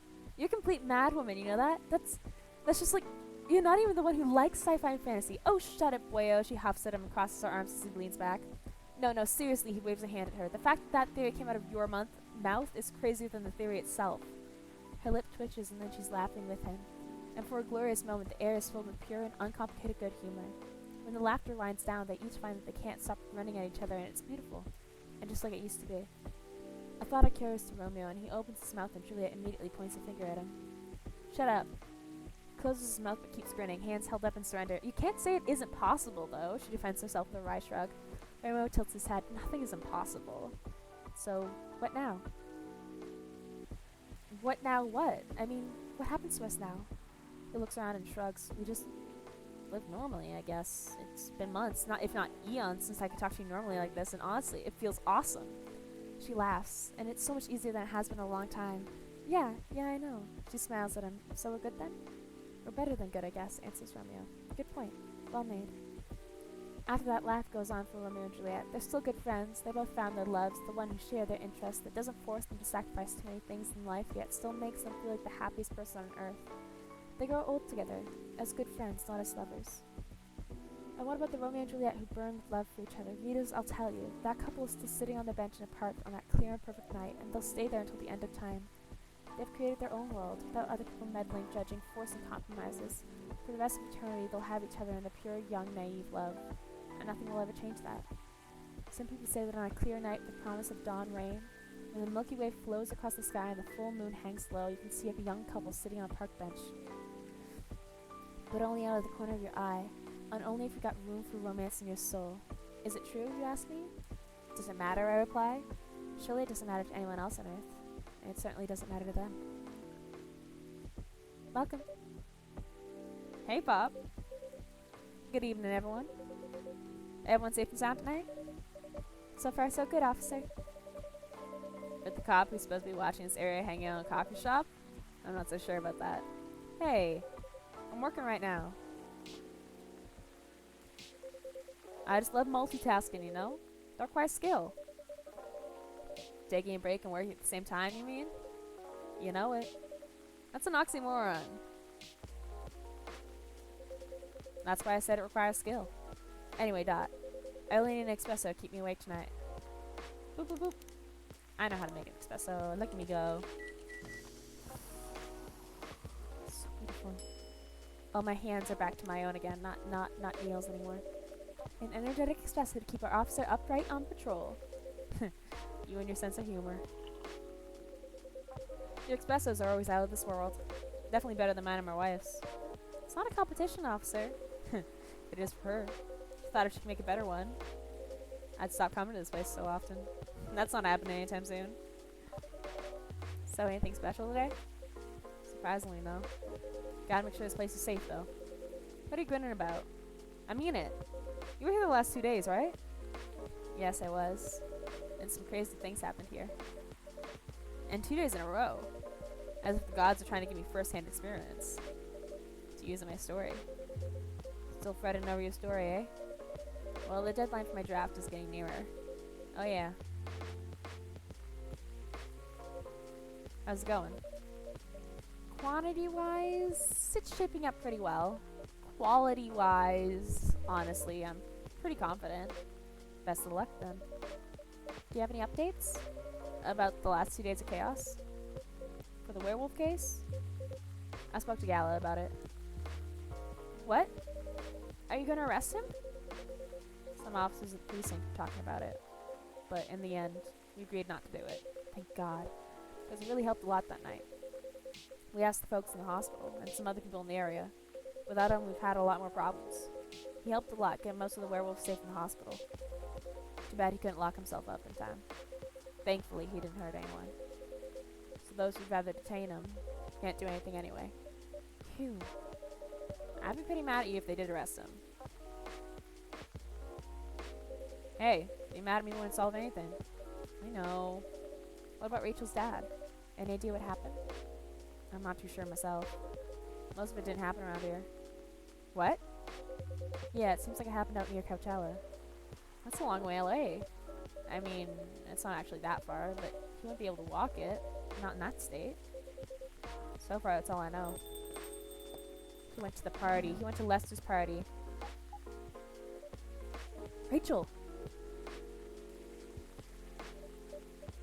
Rachel, is Mr. Henry alright? Before that, could I have a cup of hot chocolate? Absolutely, my dear. Dark. Sorry, no, I don't. Dark hot chocolate. My bad. Trash it. It's a cafe latte. Dark hot chocolate. What goes into a dark hot chocolate? Oh, would it be triple?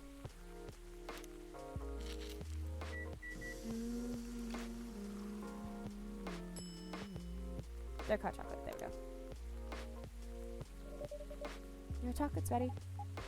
Thank you. My dad's gonna be fine. He woke up this afternoon, but he arrived just a little too late. What happened? He didn't get help fast enough, so some of the damage might be permanent. Oh no. He might never be able to walk properly again. It's all because of me, because I didn't listen to him. When all he wanted to do was protect me. Rachel, don't blame yourself for this. Please don't take offense, but is it okay for you to leave your father alone in the hospital? His friends are there at the moment, and I can't be faced stuck in a room with a bunch of people I don't even know right now. Besides, I really need to get away for a bit, so I told Dad I was going to visit Coffee Talk to get some fresh air. He's okay with that? He understands. He always does, I guess. Miss Rachel, what really happened last night? Dad got into a fight with some thugs. I heard them talking about me in some very suggestive, perverted ways. Oh. He didn't like that, of course, so he morphed into his cat form and started a fight with the thugs. Why did he morph? So people wouldn't see what his uniform looked like, and link him directly to me. Some cops went to the crime scene and they found some eyewitnesses to testify, and they managed to find the thugs. Are they fans of yours? No. It's even worse. They work for Mr. Lester. What? Oh boy. The reason why it didn't take long for the cops to find them was because they were already under arrest. Because the party went too far last night. Whoa. How did it all connect up? They're Mr. Lester's bodyguards. They were chilling after the show, having a pre-party before the big one. And you know about guys and locker room talk, right? Yeah. Well, that's what they were doing, and I was the topic of discussion. So there's that. I'm sorry to hear that. And you were right about his party. I'm glad I wasn't there. Once again, I owe Dad for... Hey, it's okay. The most important thing right now is that you're safe, and your dad made it through. I should have listened to him. He might be out of touch, but he's still way more experienced than me. And he's my father. I wish Mom were here. She'd know what to do. She'd know what to say to Dad when he's recovered. You know what?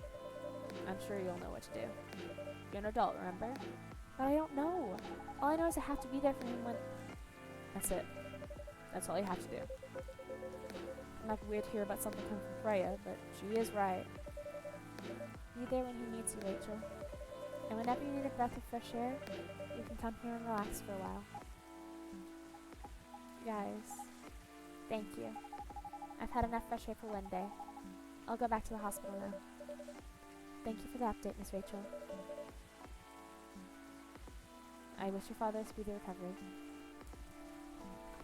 Why did the coffee file a police report? Why did the coffee file a police report? I don't know. Thank you, Dot. It got mugged! Man, what a weekend. Pretty crazy, I know. Anyway, I gotta continue my patrol. It's been a pretty weird weekend. But overall, things are still safe around here. Even with that, never let your guard down, okay? No problem, officer. Thank you for checking up on us, Officer Georgie. Okay then, see you. I said it's no one told me to chill.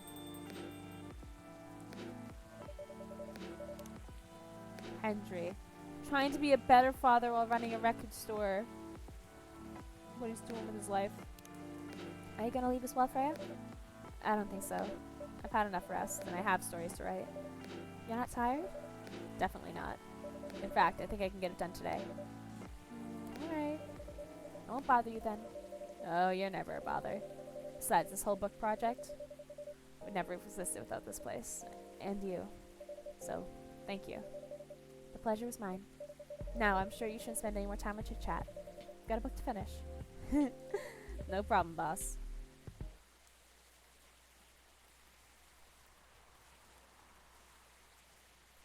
Salad chai.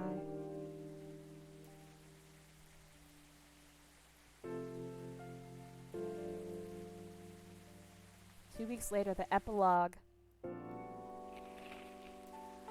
Coachella Festival proves to be a major boost for Seattle tourism. Women have spoken out and claimed Morris Lester lied. Initial reports indicate possible herpes outbreak at Coachella. Hopefully not caused by Neil. Oh, did we get to see everyone? This is the little epilogue.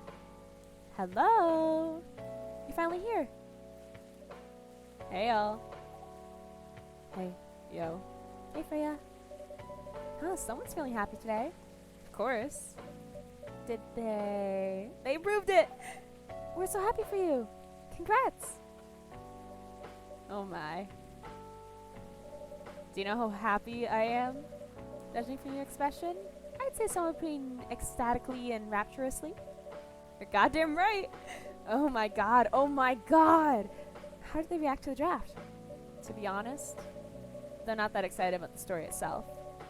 A story with an unhappy ending, huh? That's what they said. But at this point, I don't really care. As long as they publish it, I'm content with that. Anyway, whatever happens with the book now, I can take things a little slower. Because they gave me a year to finish it. With a feedback session every month. Sounds professional enough. Of course. They are the biggest publisher around. Enough about me. How's the coffee shop been doing? It's been great. I've had a lot of new customers lately. And some old timers, of course. I heard Hyde's back from a trip to Korea. Yeah. He brought us some gifts back. He didn't get any for me? I'm not sure. But he did say he always gives gifts directly. Gift giving the old-fashioned way, huh? How about you? Things are great. Last time I saw you was before your mini break? Yes, we decided to go to Coachella. Did you get herpes? Wow. That event was a mess. Yeah, 3 hours at the festival is enough for us. So, where do you go after that? We ended up in Port Townsend. How was it? I enjoyed it. Never knew a historical trip could be fun. Oh yeah, I saw your new profile picture, Aqua. You both look so cute. I think dating is the profile picture. It's the profile picture. Oh, it's like photo booth pictures of them. Oh, that's so sweet. It's them in a little photo booth.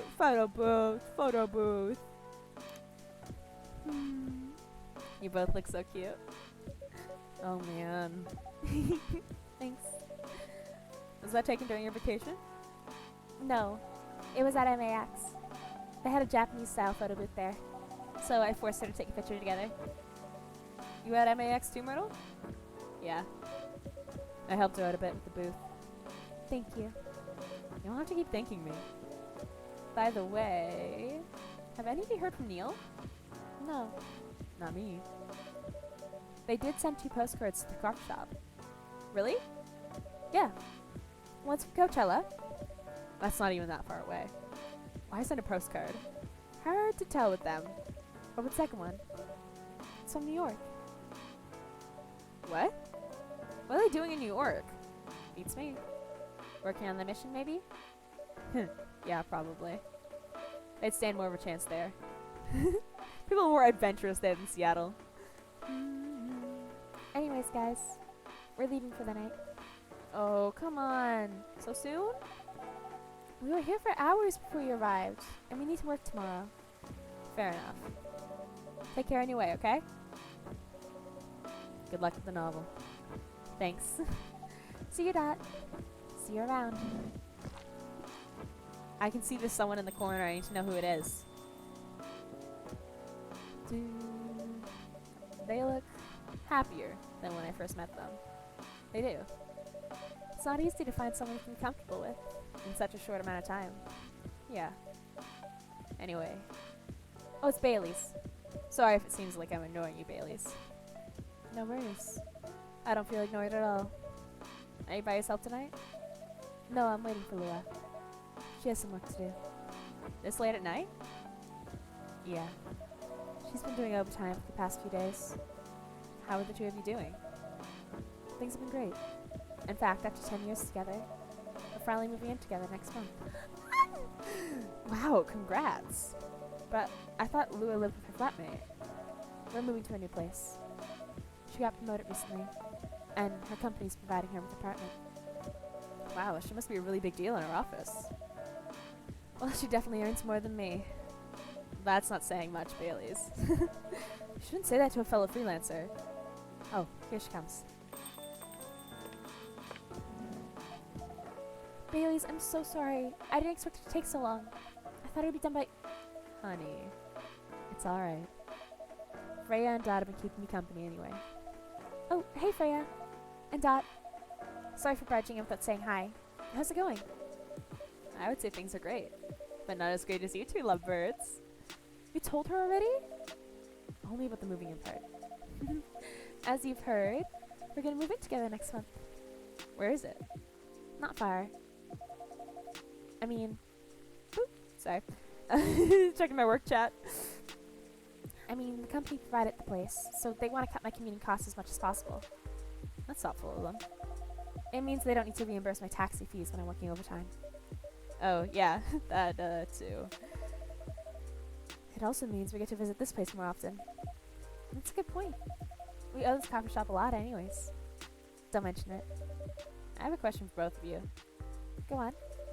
The last time we met, I believe you were going to introduce Bailey's to your parents. How did it go? Man. My father didn't kill me, at least. Well, at least Papa let you eat lunch with us. That's rare, you know? I know. And at least they didn't say no. Which means a lot, I guess. It was a good start. It was definitely a good start. Anyway, Bailey's, we need to go now. Or we'll miss the intro again. You folks going somewhere? Yeah, we're gonna go watch the midnight screening of Full Metal Conflict. I didn't take you for someone who likes FMC, Lua. I don't, but this guy loves it. Purple Girl's moving with Bailey's. She's got a boyfriend. Hey, you always enjoyed watching me play the game. I enjoyed watching you, not the game. Too bad I didn't introduce you to Myrtle just now, Bailey's. She worked on the game. Really? Oh well, I'll be visiting this place more often. I'll probably meet her again one of these days. You probably will. Now go, you lovebirds. You don't want to miss the movie. Alright, catch up with you later, Freya. Bye, Dot. Enjoy the movie.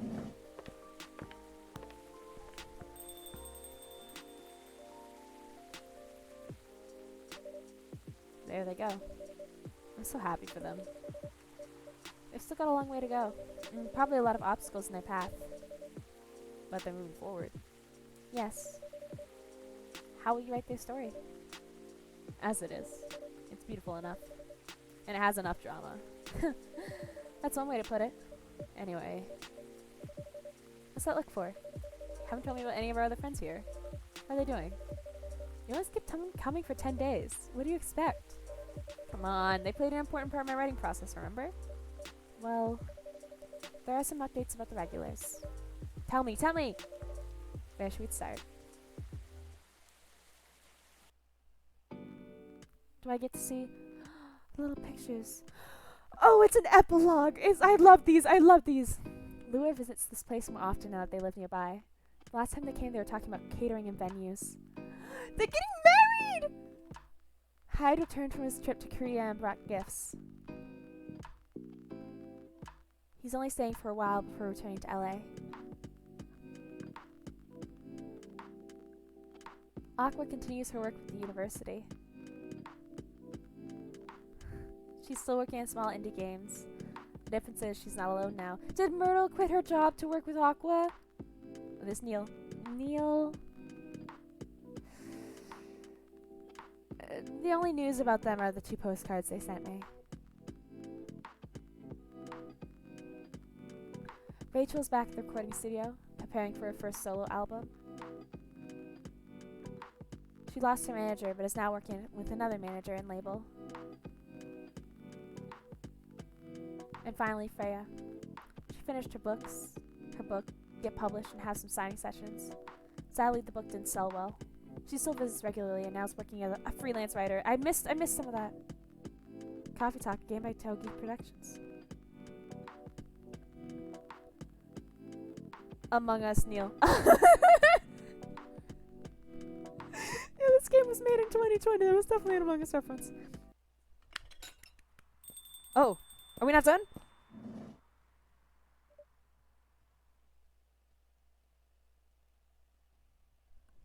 Welcome.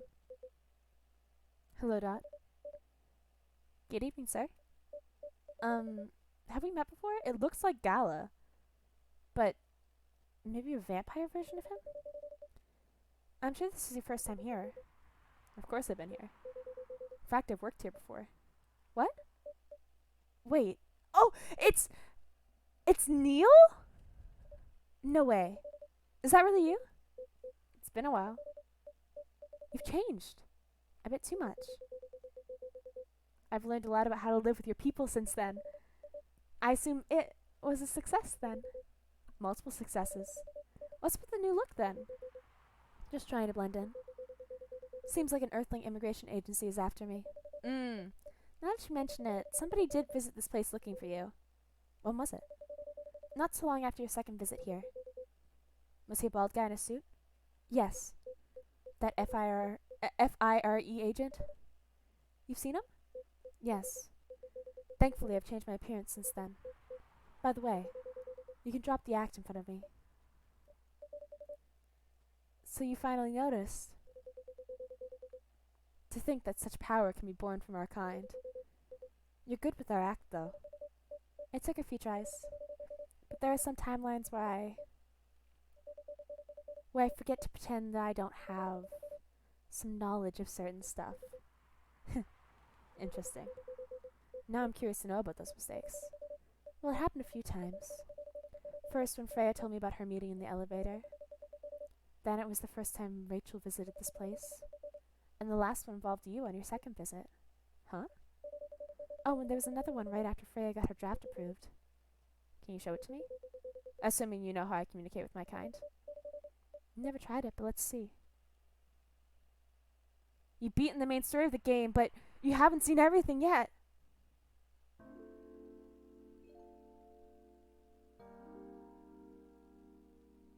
Am I an alien? What was that?